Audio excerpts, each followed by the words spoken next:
जय हिंद बच्चों। चैप्टर 4 तक हम लोग कंप्लीट कर चुके हैं। चैप्टर 5 जो है आपके सिलेबस से कट है, तो चैप्टर 5 पे हम फोकस न करते हुए सबसे ज़्यादा क्लास 9th में सबसे ज़्यादा इंपॉर्टेंट टॉपिक कोई है तो वो आपका चैप्टर 6 है, लाइंस एंड एंगल्स। ये बहुत ज़्यादा इंपॉर्टेंट है। तो आज हम चैप्टर 6 में परिचय सिर्फ देखेंगे, इंट्रोडक्शन क्या है, यानी चैप्टर 6 के बारे में आपको बस बताएंगे क्या क्या चीज़ें इसमें हैं। तो लाइंस एंड एंगल से रिलेटेड आपको यानी रेखाएं एवं कोण से संबंधित बातें करनी है। तो रेखाएं एवं कोण से संबंधित कुछ आपकी मुख्य परिभाषाएं हैं, उन पर आपको फोकस करना है। उन सभी परिभाषाओं पे हम फोकस करेंगे जो कि हमने लिख रखा है। सारी चीज़ों को हमको समझाना है, बस समय को भी ध्यान देना है। अगर हमने लिखना भी शुरू कर दिया, समझाना भी शुरू कर दिया तो समय बहुत ज़्यादा लगेगा। आप चीज़ों को समझिएगा। कह रहा है एक ऐसी, यानी सबसे पहले आपका रेखा और लाइन। लाइन का डेफिनेशन, रेखा का डेफिनेशन क्या है? एक ऐसी लकीर जो दोनों दिशाओं में अनंत तक बढ़ती है। ये पॉइंट ध्यान दीजिएगा, दोनों दिशाओं में अनंत तक बढ़ती हैं, तो उस कंडीशन में उसे क्या बोलते हैं? रेखा बोलते हैं। इसको मैं थोड़ा सा फिगर से अगर समझाऊं तो आप बेहतर समझ पाएंगे। जैसे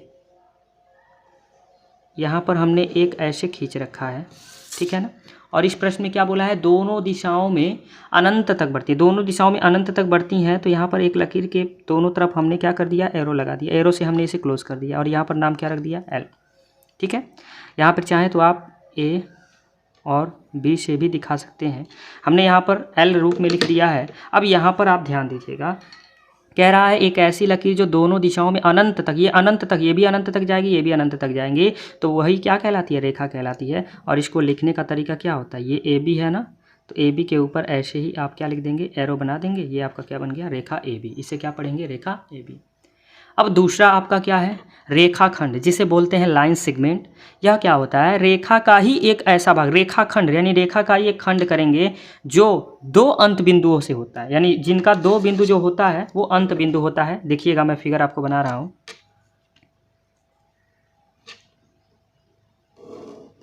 समझिएगा इसको।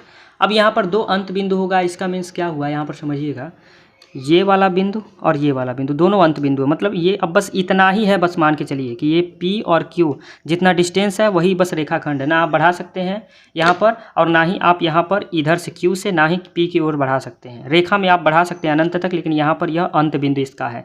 तो यहाँ पर आप लिखना चाहें तो इसको कैसे लिख सकते हैं? PQ, और ऊपर एक ऐसे लाइन बस ड्रॉ कर देंगे। ठीक है, तो ये लाइन सेगमेंट हो गया। PQ क्या हो जाएगा? लाइन सेगमेंट हो जाएगा, रेखाखंड हो जाएगा। तीसरा पॉइंट आपका किरण है, जिसे रे बोलते हैं इंग्लिश में। इसको हम क्या डेफिनेशन लर्न करेंगे? कह रहा है रेखा का वह भाग जिसका एक बिंदु अनंत और एक किरण कहलाता है। मतलब एक बिंदु सिर्फ अनंत की ओर जाता है तो फिर क्या कहलाएगा? किरण। तो देख लेते हैं इसको, यानी रेखा और रेखाखंड के दोनों के गुण यहाँ पर पाए जाते हैं। अब देखिएगा इसको मैं थोड़ा सा समझाऊं। अब यहाँ पर चीज़ों को समझिएगा। कह रहा है कि एक बिंदु जो है अनंत पर, तो यह एक बिंदु जो है वो अंत बिंदु हो गया, मतलब इसके आगे आप नहीं बढ़ पाएंगे। और ये आपका एक जो एरो लग जाएगा, मतलब इसके और आप बढ़ सकते हैं, तो यही आपका क्या हो जाएगा? किरण। किरण चाहे आप ऐसे भी बना सकते हैं और चाहे तो आप ऐसे एक ड्रॉ करके, ठीक है, आप एक ऐसे भी इधर और अंत बिंदु इसे आप कर सकते हैं। ठीक है, आप नामकरण कर दीजिए। यहाँ पर ए बी लिख दीजिए और यहाँ पर सी डी लिख दीजिए, तो क्या हो जाएगा? ए बी किरण एक हो गई और एक आपकी सी डी किरण हो जाएगी। इस तरह से आप रिप्रेजेंट करेंगे किरण को। तो ये आपके रेखा, रेखाखंड और किरण के बारे में आपने देख लिया। 3 पॉइंट होगा। अब हम चौथा पॉइंट देखते हैं। चौथा पॉइंट देखिएगा, कह रहा है संरेख बिंदु। आपने नाम पढ़ा होगा, संरेख बिंदु जिसे कोलिनियर पॉइंट्स बोलते हैं। कह रहा है कि यदि 3 या अधिक बिंदु, यहाँ पर देखिएगा, यदि 3 या अधिक बिंदु क्या है? रेखा पर स्थित हो तो उसे ही क्या बोलते हैं? संरेख बिंदु बोलते हैं। अब एक ही रेखा पर 3 या उससे अधिक बिंदु स्थित हो, मतलब सबसे पहले एक रेखा खींचना पड़ेगा। तो एक रेखा खींच लेते हैं, एक रेखा हम पहले खींच लेते हैं और फिर इस पर क्या कर लेते हैं? जैसे हमने लिख रखा है रेखा ए बी, और कह रहा है कि इसी पर 3 या 3 से अधिक बिंदु, 1 बिंदु, 2 बिंदु, 3 बिंदु, 4 बिंदु स्थित हैं। नामकरण कर देते हैं क्या? X Y Z P. ये एक्स वाई जेड पी ये सभी के सभी क्या हैं? बिंदु हैं। तो यह क्या कहलाएंगे? कहलाएंगे X comma Y comma Z comma P संरेख बिंदु हैं। संरेख बिंदु, बस ये संरेख बिंदु हो गया। अब दूसरा पॉइंट इसमें बन जाता है असंरेख बिंदु, जिसे नॉन कोलिनियर पॉइंट्स बोलते हैं। ये कह रहा है कि यदि 3 या अधिक बिंदु, अब यहाँ पर भी वही चीज़ है कि या तो 3 या फिर उससे अधिक बिंदु क्या है? एक रेखा पर स्थित नहीं हो तो उसे असंरेख बोलते हैं। अब रेखा पर स्थित नहीं है तो उस वाले कंडीशन में क्या होगा, फिर से आपको एक रेखा बनाना पड़ेगा। ये रेखा है, अब ये बिंदु पर स्थित नहीं है, वो वाला कंडीशन है। तो बस फटाफट यहाँ पर मान लेते हैं कि ये क्या है, पी क्यू है, पी क्यू रेखा है। और इस पर बिंदु मान लीजिए एक यहाँ पर है ए, और एक यहाँ पर बिंदु है बी, और एक यहाँ पर आ गया है सी, और एक यहाँ पर आ गया है डी, ऐसे कुछ करके दिया है। ठीक है, तो जब आप इन्हें मिलाने जा रहे हैं तो आप क्या करेंगे, फिर यहाँ से एक रेखा ऐसे खींचेंगे यहाँ तक, फिर यहाँ से जाएगा कहाँ तक, यहाँ तक। मतलब सब अलग अलग रेखाओं के द्वारा निर्मित हो रही हैं। तो यहाँ पर जो भी बिंदु है वो एक रेखा पर स्थित नहीं है। तो जब एक रेखा पर स्थित नहीं है तो यहाँ पे क्या लिख देंगे, बिंदु ए बी सी डी असंरेख बिंदु है, और ये यहाँ पे आएगा संरेख बिंदु है। तो इस तरह से असंरेख बिंदु, संरेख बिंदु के बारे में पहले चैप्टर में आपसे पूछ सकता है प्रश्न। तो सभी परिभाषाएं मैं आपको बताऊंगा विथ डेफिनेशन एंड एग्जाम्पल। ठीक है, अब ये आपका अभी केवल 5 पॉइंट हुआ है। अब हम देखते हैं छठा पॉइंट क्या है। देखिएगा, छठा पॉइंट कह रहा है कोण, एंगल। यानी जब दो किरणें, ध्यान दीजिएगा यहाँ पर बात की जा रही है दो किरणें, ठीक है, दो किरणें एक ही अंत बिंदु से प्रारंभ होती हैं तो क्या बनाती हैं, कोण बनाती हैं। अब दो किरणें हैं तो दो किरणें बना लेते हैं फटाफट। किरण के बारे में आपको पता ही है। ठीक है, एक किरण आपने ये बना लिया है और ये एरो इधर लगा दिया, अंत बिंदु ये हो गया। और कह रहा है कि दो एक ही अंत बिंदु पर किरण स्थित होनी चाहिए। इसी अंत बिंदु पर एक किरण और बना लीजिए। तो मान लीजिए हमने एक किरण ऐसे फिर बना लिया है, एक किरण ये बन गया, इसका भी अंत बिंदु ये है। अब क्या देखने को मिल रहा है कि जब दोनों का अंत बिंदु एक हो और दो किरण हो, अंत बिंदु से प्रारंभ हो रही हो, तो वही जो इनके बीच बन रहा है ना, ये जो झुकाव है, इसी को हम क्या बोलेंगे, कोण बोलेंगे। और कोण को हम किससे प्रेजेंट करते हैं, थीटा फाई। मतलब बहुत सारे हैं, आप जिससे चाहें डिनोट कर सकते हैं, थीटा फाई, बहुत सारे डिनोट कर सकते हैं। अगर इसके नामकरण की बात करें तो नाम लिख देते हैं ए बी सी। अब नीचे लिख देंगे angle A B C is equal to कितना है, थीटा। यही आपका कोण हो गया, ये कोण से संबंधित है।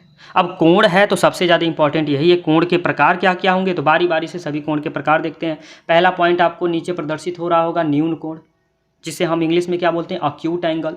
अक्यूट एंगल क्या होता है कि इसका माप तो 0 से शुरू होगा और 90 अंश से, यानी आपका कहने का मतलब ये हो गया कि 0 अंश और 90 डिग्री के मिड में होगा। इसका जो भी एंगल होगा वो 0 डिग्री और 90 डिग्री के मिड में होगा। तो 0 डिग्री और 90 डिग्री के मिड में क्या क्या हो सकता है, तो आप एक एंगल बना लीजिए। कोण बनाने का तरीका आपको पता ही है, तो यहाँ पे एक कोण बना लीजिए कि जो 0 डिग्री और 90 डिग्री के बीच में हो, तो आप बना लेते हैं। मान लीजिए हमने एक बना लिया ऐसे ही। ठीक है, आप प्रोटेक्टर के माध्यम से यानी चांदा की सहायता से इसको मेजर कर सकते हैं। अब यहाँ पर पॉइंट दिखा दीजिएगा, ये आपका किरण है, ये इसका अंत बिंदु यानी वेनिस्ट बिंदु, यहाँ पर बी, यहाँ पर ए और यहाँ पर सी। ये जो आपने क्या मान लिया, मान लीजिए यही थीटा है। अब यहाँ लिख देंगे कि एंगल जो थीटा है वही आपका क्या है, ये मान लीजिए कितना 60 अंश दिखा देते हैं। तो 60 अंश है तो 0 90 के बीच का है कि नहीं। जब 0 और 90 के बीच का होगा तो वो आपका एक्यूट एंगल यानी न्यून कोण कहलाएगा। अब हम देख लेते हैं दूसरा कोण के प्रकार में क्या होगा। दूसरा कोण का प्रकार आपका हो जाएगा समकोण, जिसे हम बोलेंगे राइट एंगल।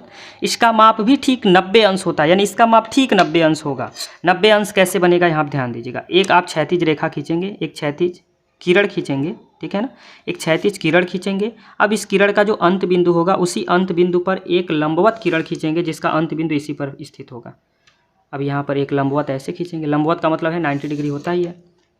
आप प्रोटेक्टर से अगर इसे मेजर करें तो यहाँ पर कितना डिग्री बनेगा, 90 डिग्री बनेगा। अब जब 90 डिग्री बन जाता है तो बस वहीं पर तो आपका क्या बन गया, राइट एंगल बन गया, जिसे हम क्या बोलते हैं, समकोण बोलते हैं। नामकरण कर दीजिए पी क्यू आर, और यहाँ लिख देंगे angle P Q R is equal to आपको कितना मिल गया है, 90 डिग्री मिल गया। और ये सिंबल ध्यान दीजिएगा, अगर कभी कभी 90 नहीं लिखता, इस तरह से देता है तो वहाँ पे 90 डिग्री की बात हो रही है। अब हम देख लेते हैं तीसरा नंबर, अधिक कोण। अधिक कोण क्या है, यह भी बहुत गजब है। इसका माप जो होता है वो 180 से कम होता है लेकिन 90 से ज़्यादा, यानी 90 और 180 के मिड में अगर कोई आपको एंगल मिल रहा है तो उसी को बोलते हैं अधिक कोण। अब आपको 90 डिग्री पता चल गया, तो इसी से थोड़ा सा और बढ़ा दीजिए, ज़्यादा तो बढ़ा देते हैं। ये तो सीधे 90 हो जाएगा, तो सीधे से थोड़ा सा और इधर आ जाइए, बस सीधे से और थोड़ा सा इधर आ गए। तो अब जो आपको एंगल मिल गया, आपको पता चल गया। मान लीजिए नामकरण कर दीजिए, यहाँ मान लीजिए एक्स वाई, ये मान लीजिए जेड, और ये जो एंगल बन गया मान लीजिए थीटा है, और लिख देंगे angle X Y Z is equal to theta. और ये थीटा जो है वो मान लेते हैं कि एक 120 डिग्री है। तो 120 डिग्री कहाँ पे आता है, 90 और 80 के मिड में आता है। तो यही आपका क्या हो जाएगा, जब 90 और 20 के मिड में आएगा तो आपका अधिक कोण हो जाएगा, जिसे ऑब्ट्यूज एंगल बोलते हैं। अभी आपने 3 देखा, अभी बहुत सारे एंगल हैं, कुछ ऐसे एंगल हैं जो 9th में ज़्यादा इंपॉर्टेंट हैं, तो उन पर भी चर्चाएँ होंगी। अब हम देख लेते हैं यानी 4th नंबर पे कौन सा टाइप होगा। 4थे नंबर पे देखिएगा, कह रहा है रिजु कोण, जिसे स्ट्रेट एंगल बोलते हैं। इसमें सीधे सीधे 180 अंश, यानी आप सीधे एक रेखा ही खींच दीजिए। आपको क्या करना है, एक रेखा ही खींच देना है सीधे सीधे, बस हो गया। अब आप एक रेखा सीधे सीधे खींच दिए तो आपके दिमाग में आएगा कि कहाँ से ये बनेगा एंगल। तो बस करना क्या है, मिड में कोई भी पॉइंट एक ले लीजिए, या लीजिए यहाँ पे एक पॉइंट ले लीजिए, तो ये जो पूरा का पूरा एंगल बनेगा इसी को स्ट्रेट एंगल रिजु कोण बोलते हैं। और ये हमेशा कितने डिग्री का होता है, 180 डिग्री का होता है। नामकरण कर दीजिए ए बी सी, और यहाँ लिख देंगे angle A B C is equal to कितना है, 180 डिग्री।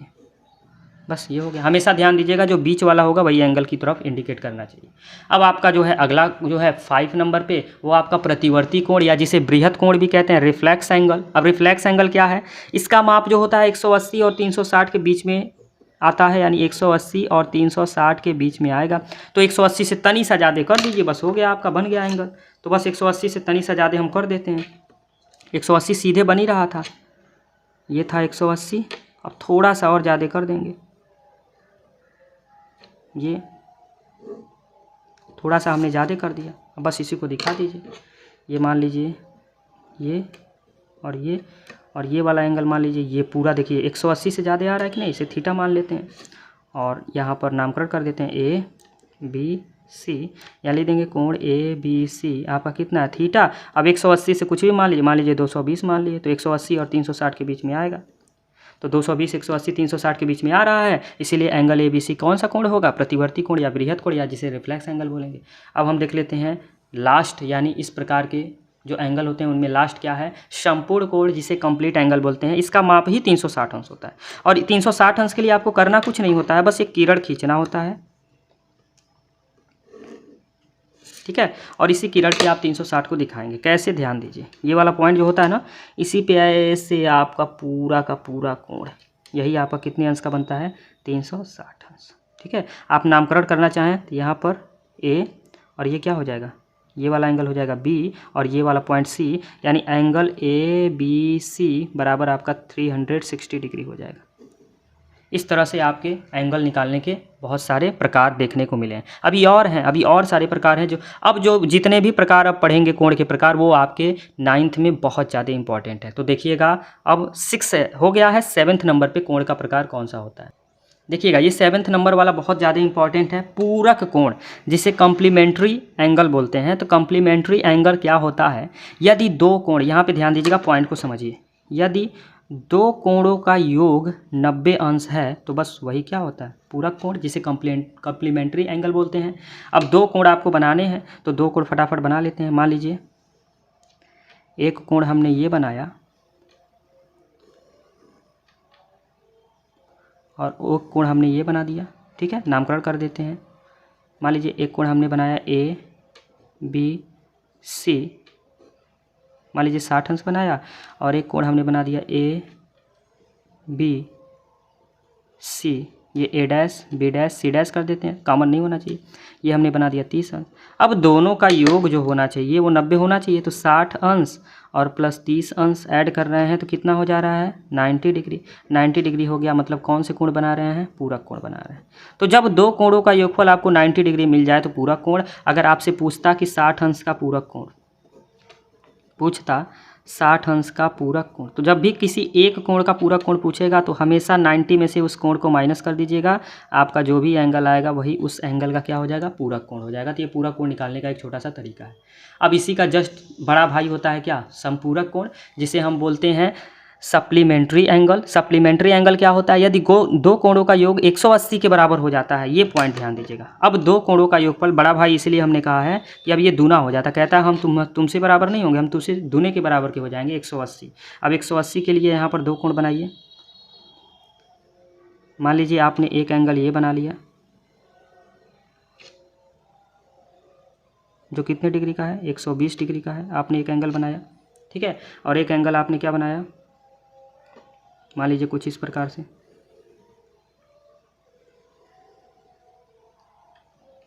नामकरण कर दिया एक्स वाई जेड, जिसको हमने दिखा दिया 60 अंश, और यहाँ पर ए बी सी जिसको 120 अंश। अब दोनों का योग देख लेते हैं, तो 120 अंश प्लस 60 अंश बराबर 180 अंश हो गया कि नहीं।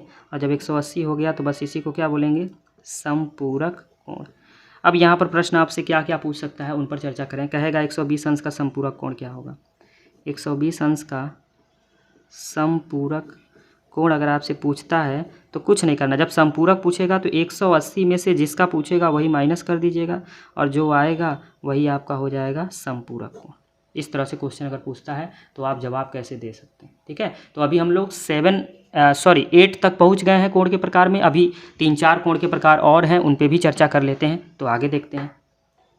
अब देखिएगा अगला है जिसे हम बोल रहे हैं आसन्न कोण, एडजस्ट एंगल बोलते हैं। तो एडजस्ट नाम से ही क्लियर हो रहा है, तो एडजस्ट करने की बात हो रही है। तो एडजस्ट एंगल्स की बात करें तो कह रहा है दो कोण आसन्न कोण कहलाते हैं यदि उनमें एक उभयनिष्ठ शीर्ष हो और एक उभयनिष्ठ भुजा हो। उनकी भुजाएं जो उभयनिष्ठ नहीं हैं वो विपरीत में स्थित होने चाहिए। तो विपरीत में स्थित होने हैं तो सबसे पहले तो आप एक एंगल बनाइए। आसन्न कोण की बात कर रहे हैं तो आसन्न कोण समझना है आपको बेहतर, तो यहाँ पर एक एंगल बनाते हैं।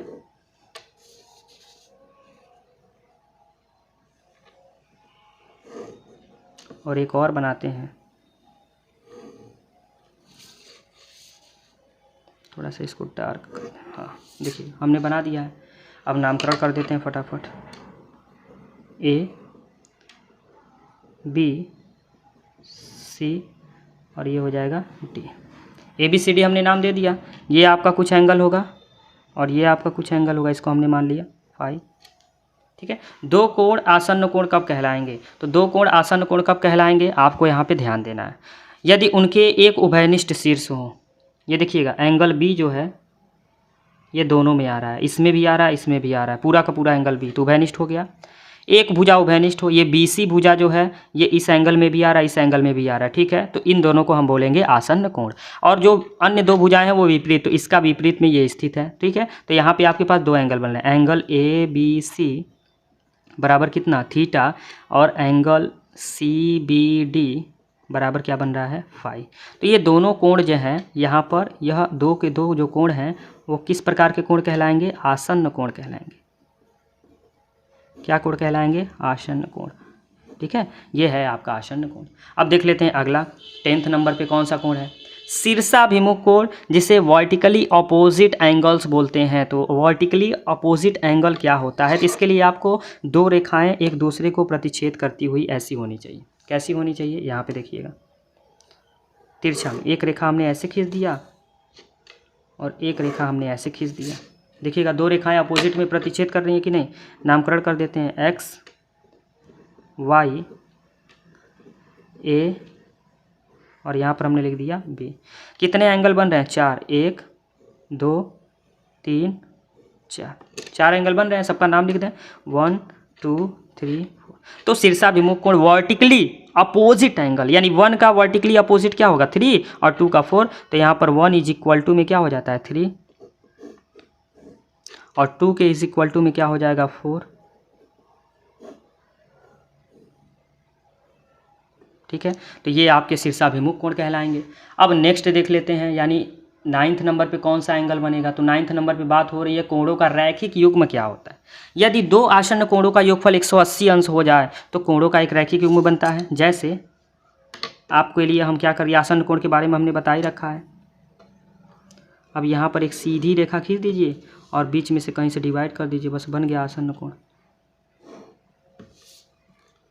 नाम यहाँ पर लिख दीजिए ए, एरो लगा देंगे, ये हो जाएगा बी और ये हो जाएगा सी, और यहाँ पर लिख दीजिए ओ। ये देखिए ये पूरा का पूरा उभयनिष्ठ कोण है कि नहीं। और उभयनिष्ठ यहाँ पर चर्चा हुई थी, उभयनिष्ठ शीर्ष हो गया और ये हो गया थीटा और ये हो गया फाई। अब थीटा फाई अलग अलग हो गया, लेकिन ये सीधी रेखा पे बन रहा है कि नहीं। और सीधी रेखा आपको पता है कितने degree, angle A O B बराबर कितना होगा 180। क्यों? क्योंकि आपको पता है यह क्या बना रहे हैं, ऋजु कोण बना रहे हैं। और जब ये दो भागों में बट गए, क्या क्या, theta plus phi is equal to अगर 180 डिग्री हो गए तो इसे हम बोलते हैं रैखिक युग्म। कि ये कोणों का क्या बना रहे हैं, रैखिक युग्म बना रहे हैं। तो अभी और भी बहुत सारे एंगल हैं जिनकी चर्चाएं हम नेक्स्ट लेक्चर में करेंगे। वीडियो को ज़्यादा लंबा नहीं करना है, टारगेट यही है कि 20 मिनट तक अप्रॉक्स ले जाना है। तो आपको करना क्या है, क्लास 9th में पढ़ने वाले जितने भी आपके मैथ के सहपाठी हैं उन तक आप यह वीडियो पहुंचाइए ताकि वह भी इस वीडियो का लाभ उठा पाएँ। धन्यवाद।